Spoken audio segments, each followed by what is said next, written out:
Hello students, welcome to शिक्षा भवन ओडिया दी educational Odia YouTube channel. तो आज भिडियो रे बहुत बढ़िया टॉपिक को लेकिन आम आलोचना करार अच्छी जे ये कौन होची ना आमर दशम श्रेणी जीव विज्ञान पंचम अध्याय जो देछि आमर कंट्रोल एवं कोऑर्डिनेटिंग सिस्टम। तो सेठरो ये लास्ट सेकंड पार्ट वीडियोटी।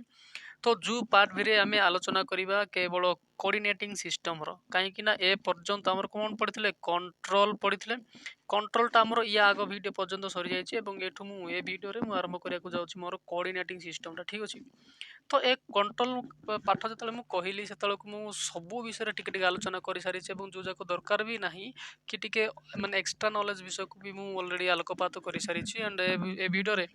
मु कहबी जे केमिकल कोऑर्डिनेटिंग सिस्टमटा आम शरीर रे गोटे जीव शरीर रे किपरि कार्यरत हुए। ठीक अच्छे।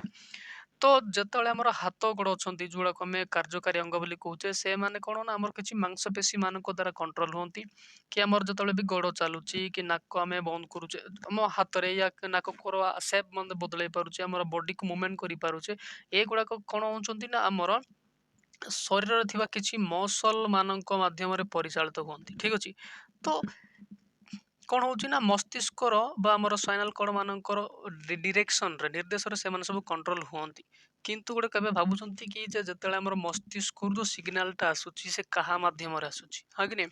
आमे जानछु एटा कोन ना आमर न्यूरन जो अछंती आमर स्नायु से मान द्वारा होउचंती किंतु गोटे कथा एटे मु कहि रखुची जे जो कोऑर्डिनेटिंग सिस्टम रे होची आमर शरीर रे थिबा जो प्रत्येक कोष मान भीतर जो रिलेशनटा रहउची बुझामणाटा संपर्कटा जोगाजोगटा रहउची ये गुड़ाक सब कौन ना आमर हॉर्मोन मान द्वारा होउचंती कौन हॉर्मोन मान द्वारा सब होउची बोले जो आमर जो बॉडी रे जो घटना भी घटुची से सांगे सांगे मस्तिष्क को पहुंचाई अच्छा न्यूरन किंतु ए जो सिग्नलटा जाउचे न्यूरन पाखक एवं न्यूरन रु आ गोटे न्यूरन को जो डेंडे लास्ट टू शेष ब्रेन एवं ब्रेन रु धीरे धीरे आसिक जो मेसेजटा जो ऑर्डरटा हाथ गोड़ पर्यंत पहुंची जाउची तो से टोटाली मेसेज कौन ना आमर ये हॉर्मोन मान द्वारा ही आसुची कहीं ये हॉर्मोन एक एमती जिनस जी कि रक्त में मिसिकी बॉडी समस्त पार्ट को से पहुंची पारुची एवं हॉर्मोन केवल से निजे जाएनी किसी मेसेज को लेकिन से जाए। ठीक अच्छे। ये कौन करे ना गोटे जमती कॉलिंग बेल नुह कि जे कि घर सामना ठेड़े कॉलिंग बेल मारले जो भीतर किसी घटनाटा घटे ठीक सेमती ये हॉर्मोन जो आम बॉडी जो अंश भी पहुंची से कौन करे ना कॉलिंग बेल करे। ठीक अच्छे। बा किसी कार्य गोटे आरंभ होबार संकेत दिए तापर से अलग काम गोटे तार हो जाए। ठीक अच्छे। तो सेमती एक बहुत बढ़िया विषय को लेकिन आज पाठरे आम पढ़ा तो से कौन रासायनिक समन्वय बा आमर केमिकल कोऑर्डिनेशन। ठीक अच्छे। तो आम शरीर होता केमिकल कोऑर्डिनेशन को लेकिन पढ़िया। ठीक अच्छे। जो मुझे कहून कि आखि देखिले पाटर आपे आपे लाड़ बाहर आखि देखुची फोटो को है ना देन से मेसेज जाऊँच ब्रेन को तापर ब्रेन रु कौन गुड़े एमती कौन गुड़े रिलीज होची हार्मोन रिलीज होची जहाँ द्वारा कौन ना पार्टी आपे आपे आमको लाड़ बाहर मनकर आम तेंतुली कथा हेउ हेउ ही आम पार्टी लाड़ बाहरी पड़ो कहीं ना से जानव जे आमर हार्मोन सिक्रेट हम तापर से लाड़ तैयारी करिया प्रक्रियाटा आम पार्टी तैयारी हम राइट। तो सब हार्मोन मानकर काम जदि हार्मोन आम बॉडी रे नहांती तो किसी काम होता ही नहीं। ठीक अच्छे। जमती गोटे सुखिला पत्थर रे हार्मोन ना तो से किसी काम भी हम नहीं से कौन सी छोट बड़ जीव रे भी जो हार्मोन किसी अच्छा तो से से निहाती किसी ना कि परिलक्षित हम आम परिवर्तन राइट। तो बहुत बढ़िया पाठटा। तो देखु आम आरंभ करिया आम रासायनिक समन्वय मुख्यतः हार्मोन द्वारा शरीर रासायनिक समन्वय संभव होता है केवल एक्चुअली मुख्यतः गला अन्य जिनस नहांती जो माने कि आमर काम जो शरीर होता विभिन्न कोऑर्डिनेटिंग सिस्टम को बा केमिकल कोऑर्डिनेटिंग सिस्टम के माने कंट्रोल करि पारे सी गोटे हार्मोन एक एमती जिनस जी कि कौन ना शरीर विभिन्न समन्वय को सी परिचालित करें जो हार्मोन सिक्रेट हवा बंद हो जाए से काम होगा सुधा बंद हो जाए राइट। आम शरीर में दुई प्रकार ग्रंथि रही गोटे बहिस्रावी ग्रंथि आ गोटे है अंतःस्रावी ग्रंथि। देखो आम बॉडी रे हाथ गोड़ अच्छी एगुड़ाक है कि एगुड़ाक गोटे गोटे अंग बोली कहुए इंग्लीश रे ऑर्गन बोली कहुए ए ऑर्गन कौन आ ग्रंथि कौन देखो तो आम ठारे किसी आम बॉडी भितर भी गुड़ाए ग्रंथि गुड़ाक ऑर्गन माने अच्छी आम बॉडी बाहर को भी ऑर्गन माने अच्छी राइट। तो ये जो बॉडी मानक किसी भी सिक्रेट हुए हाथ रू कौन सिक्रेट हुए कि ना आमर गोड़ किसी सिक्रेट हुए कि ना तो एगुड़ाक को सिंपली आम ऑर्गन बा अंग बोली कहे किंतु ग्रंथि आम से मान को कहे ना जो अंग रु किसी हार्मोन सिक्रेट हुए सिक्रेट बोले कौन ना झरे राइट।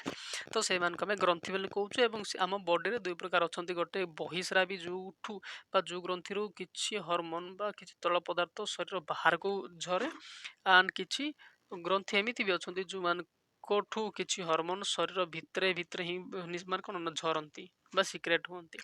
तो से अनुसार या बहिग्रंथि अंतस्रावी ग्रंथि बोली कहुए एम नहीं गोटे परीक्षा पड़ो यहाँ ठीक अच्छे जे आमर बहिस्रावी ग्रंथि मान अंतस्रावी ग्रंथि मध्य प्रभेद दर्शाओ एटा 2 मार्क निहले ना सब 3 मार्क जब 2 मार्क से 2टा बिट जो 3 मार्क पचार 3-3टा बिट लिखा पड़ो ठीक अच्छे। तो आगे बुझिया बहिस्रावी ग्रंथि आम क्या कौचे क्यों क्यों माने बहिस्रावी ग्रंथि जाऊँच। बहिस्रावी ग्रंथि को एक्सोक्राइनोग्लांड बोली कहुए।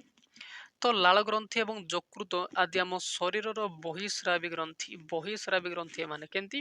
ना कहीं ना लाल ग्रंथि कौन करे ना आमर लाल तैयारी करे लाल प्रोड्यूस करे। तो लाल हूँ गोटे कौन ना एंजाइम थाए लाल गोटे टायलिन एंजाइम बोलिकी अच्छी हाँ कि नहीं कहीं एंजाइम को जी तैयारी कराए से कौन ना आमर ग्रंथि गुड़ाक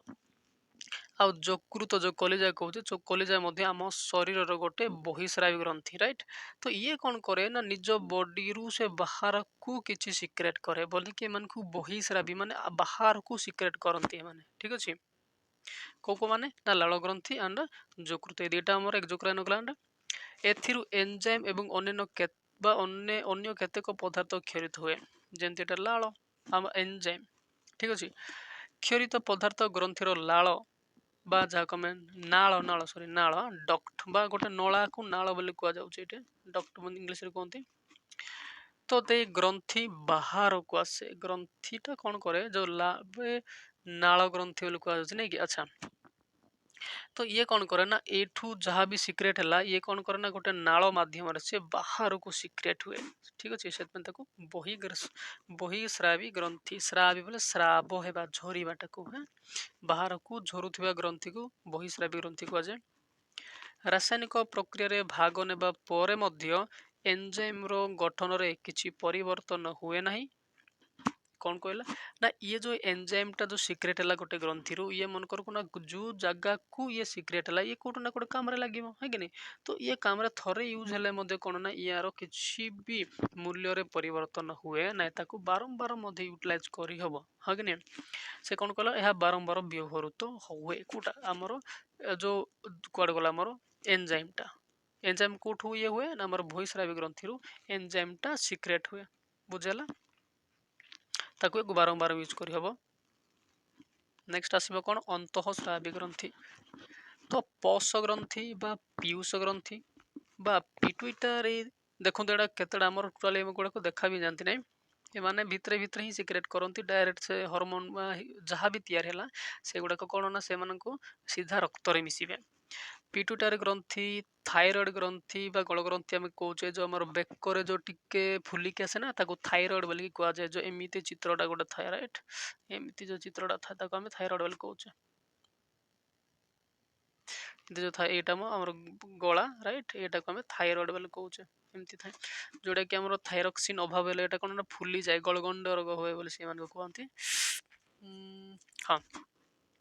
शरीर अंतःस्रावी ग्रंथि बा एमान को अनाल ग्रंथि बोली कहुए अनाल जोड़े कि जो ग्रंथि मानकर कौन सी नाल ही न था अनाल ग्रंथि कहुए कहीं यहाँ मनकर ग्रंथिटा अंतःस्रावी ग्रंथि तो एमान कौन करती ना एमानकर ठू जो सिक्रेट हो से सिक्रेट होगापाई कौन सी नालर आवश्यकता न था जमती बहिस्रावी ग्रंथि आमर लाल ग्रंथि या यकृत जो जहाँ भी सिक्रेट हमें से ना गोटे नाल मध्यम आसिकी कौट है गोटे मिसती शरीर मिसती हाँ कि कितु एमर अंतःस्रावी ग्रंथि मान कौन सी कौन ना नाल न थाए से डक्टलेस ग्लान बोली कहुए कौन गला अनाल ग्रंथि बा डक्टलेस ग्लान बोली कह जाए एटा ठीक अच्छे।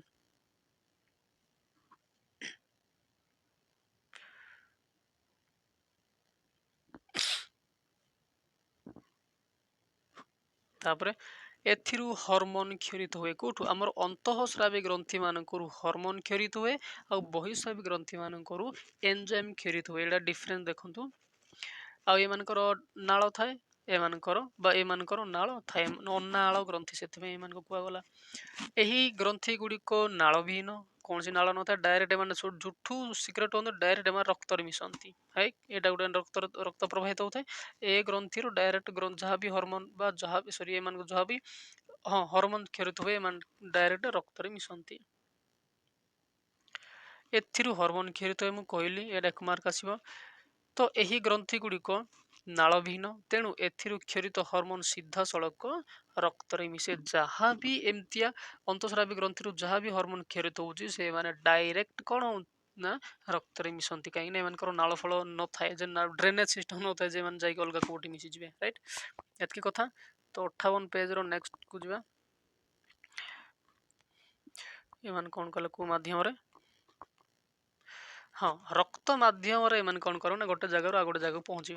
तो रक्त माध्यम हॉर्मोन दूर स्थान को जाए निर्दिष्ट अंग बा टिश्यू रे कार्य करे किए ना हॉर्मोन ये कौन करे ना मनकर भावी नि मोर एठे से हॉर्मोनटा सिक्रेट है पिट्यूटरी भावत पिट्यूटरी ग्रंथि ये जो हॉर्मोन सिक्रेट है ये रक्त मिसिब डायरेक्ट हाँ कि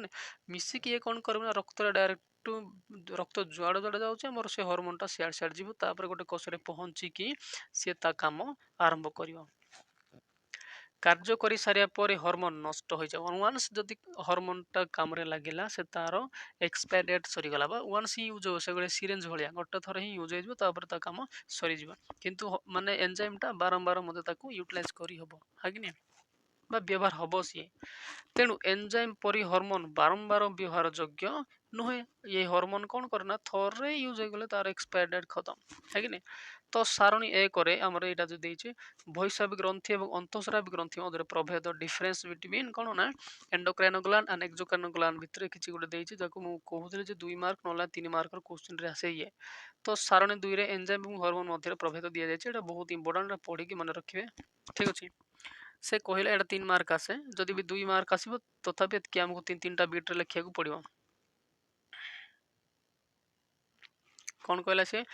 बहिस्रावी ग्रंथि लेफ्ट साइड अच्छी एंड अंतस्रावी ग्रंथि राइट साइड अच्छे देखो से कौन कौन गोटे गोटे डिफरेन्सटा पढ़ा एथिरू एंजाइम और अन्य पदार्थ क्षरित हुए कौटू ना अंतस्रावी सॉरी बहिस्रावी ग्रंथि एवं एठू कौन ना केवल हॉर्मोन क्षरित हुए अंतस्रावी ग्रंथि मानकर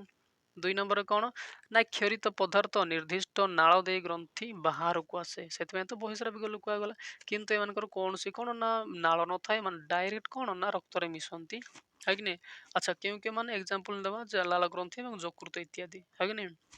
आ एगुड़ाक पिट्यूटरी थायराइड ग्रंथि इत्यादि एम होती अंतस्रावी ग्रंथि एम कौन नाल न थाए किंतु एमनकर नाल थाए एवं एम जो एंजाइमटा सिक्रेट हुए बारंबार यूज हो पारे आम जो हॉर्मोनटा सिक्रेट हुए वन्स यूज है एक्सपायर डेट काम पहुँचेबा आटा कौन ना हॉर्मोन आउ एंजाइम भीतर डिफरेन्सटा ये कौन कहला ना एंजाइम हूँ बहिस्रावी ग्रंथि क्षरित होता गोटे पदार्थटा आउ हॉर्मोन कौन ना यहाँ हूँ एमती पदार्थ जोड़ा कि अंतस्रावी ग्रंथि क्षरित हुए आउ यहाँ कौन ना रासायनिक प्रक्रिया पर एंजाइम गठन में कौन सी परिवर्तन हुए ना कौन कहला ये कौन हो ना ये जिते भी रासायनिक प्रक्रिया पर एंजाइम गठन माने से एमती ही तार अस्तित्व बजाई रखिब से केवे तार रूप बदल ना कि तार जो क्वालिटीटा से केवे परिवर्तन हम ना किंतु ये कौन ना वन्स यूज है ये कौन से काम को आइबनी हाँ कि से कथा से कहला आ कौन अच्छा को मैंने जाऊँ एंजाइम रे ना लाल रे टाइलिन एंजाइमटा सरला आउ एम हॉर्मोन किए ना थायराइड ग्रंथि थायरोक्सिन हॉर्मोनटा हाँ कि ये वन्स यूज हो गला बोले या नहीं कौन सी काम हम ना ठीक अच्छे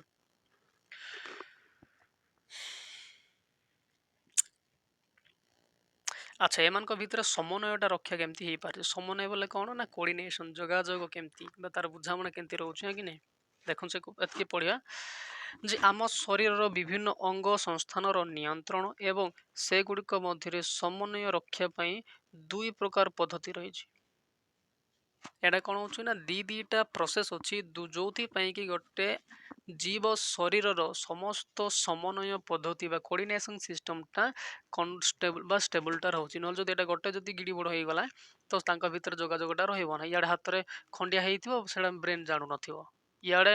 ଆମର କ'ଣ ନା ଗୋଟେ ଆମ ଗୋଡ଼ରେ ଜନ୍ଦା ଏତିକି ଖାଉଥିବେ, ଆମର ମସ୍ତିଷ୍କକୁ ସେ ଖବରଟା ନଥିବ, ହଁ କି ନାହିଁ? ସେମାନଙ୍କୁ ପାରାଲିସିସ୍ ବୋଲି କୁହାଯାଏ। କାହିଁକି ନା ଏମାନଙ୍କର ସ୍ନାୟୁ ଡ୍ୟାମେଜ୍ ହେଇସାରିଥାଏ। ମନେକର ବିକଳାଙ୍ଗ ସରି ଯେଉଁ କିଛି ପାରାଲିସିସ୍ ରୋଗ କେତେବେଳେ କହୁଛନ୍ତି, ଯେତେବେଳେ ଆମର ସ୍ନାୟୁ ଗୁଡ଼ାକ କ'ଣ କାମ କରିବା ବନ୍ଦ କରିଦିଅନ୍ତି, ସେପଟ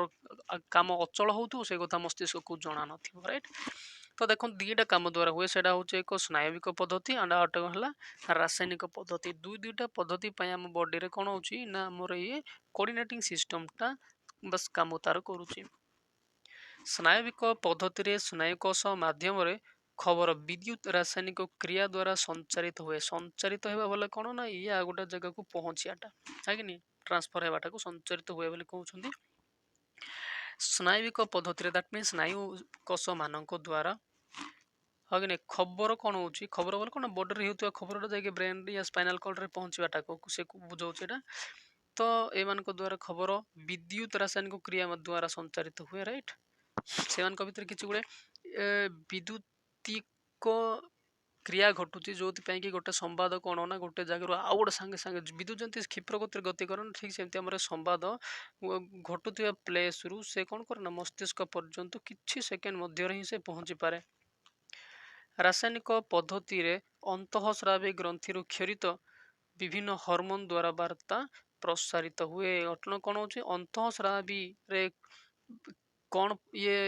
ରିଲିଜ୍ ହୁଏ ନା ଆମର ଏଇ ହରମୋନ ରିଲିଜ୍ ହୁଏ। ତ ଅନ୍ତଃସ୍ରାବୀ ମାନଙ୍କ ଠାରେ ଯାହା ବି ହୁଏ ସେଗୁଡ଼ାକର ବାର୍ତ୍ତା କ'ଣ ଏଇ ହରମୋନ ମାନଙ୍କ ଦ୍ୱାରା ସାଙ୍ଗେ ପହଞ୍ଚେ। ତେଣୁ ସ୍ନାୟବିକ ପଦ୍ଧତିର କାର୍ଯ୍ୟ ତୁରନ୍ତ ହେଉଥିବା ବେଳେ ରାସାୟନିକ ପଦ୍ଧତିର କାର୍ଯ୍ୟ ଟିକେ ମନ୍ଥର ହୋଇଥାଏ, ହଁ କି ନାହିଁ? ଯେତିକି ସେ କହିଲା କ'ଣ ସ୍ନାୟବିକ ପଦ୍ଧତିରେ ହେଉଥିବା ମାନେ କାର୍ଯ୍ୟ କ'ଣ ସାଙ୍ଗେ ସାଙ୍ଗେ ହୁଏ। ମନେକର ମୁଁ ଗୋଟେ କଣ୍ଟା ପାଦ ସେପଟ ମୋର ପୋଡ଼ି ହେଇଗଲା, ତ ସେଇଠୁ ଯେଉଁ ଯନ୍ତ୍ରଣା ଯାହା ହେଲା ସେଇଟା କ'ଣ ନା କିଛି ଫ୍ରାକ୍ସନ୍ ଅଫ୍ ସେକେଣ୍ଡ ଭିତରେ ମୋ ମସ୍ତିଷ୍କକୁ ପହଞ୍ଚିବ, ହଁ କି ନାହିଁ? କିନ୍ତୁ ଅଲଗା କାମ ଟିକେ ବହୁତ ବିଳମ୍ବ ହେଇଯିବ। ତ ଆଇ ହୋପ୍ ଏ ଭିଡ଼ିଓଟି ବୁଝା ପଡ଼ିଲା, ଭଲ ବି ଲାଗିଥିବ। କାହିଁକିନା ଏ ମାଧ୍ୟମରେ ଆମେ ବହୁତ କିଛି ଜାଣିଲୁ ଆମ ଶରୀର ଭିତରେ ହେଉଥିବା ଖବର ଦିଆନିଆ ବିଷୟରେ, ହଁ କି ନାହିଁ? କେତେବେଳେ ଆମ ସ୍ନାୟୁ ଗୁଡ଼ାକ କାମ କଲେ କି ଫାଇଦା ହେଉଛି, ନହେଲେ କି ଫାଇଦା ହେଉଛି, ଅନ୍ତଃସ୍ରାବୀ କ'ଣ, ବାହ୍ୟସ୍ରାବୀ କ'ଣ, ଏନଜାଇମ୍ କ'ଣ, ହରମୋନ କ'ଣ, ଏମାନଙ୍କର କାମ କ'ଣ, ସେ ବିଷୟରେ ବହୁତ ଭଲସେ ଆଲୋଚନା କରାଗଲା। ତ ଯଦି ଭିଡ଼ିଓ ଭଲ ଲାଗିଲା ଭିଡ଼ିଓଟିକୁ ଲାଇକ୍ କରିଦିଅନ୍ତୁ। ଚ୍ୟାନେଲ ନୂଆ ଥିଲେ ମୋ ଚ୍ୟାନେଲକୁ ସବସ୍କ୍ରାଇବ୍ କରି ସାଙ୍ଗମାନଙ୍କ ସହ ସେୟାର କରିବାକୁ ଭୁଲିବେନି। Thank you so much.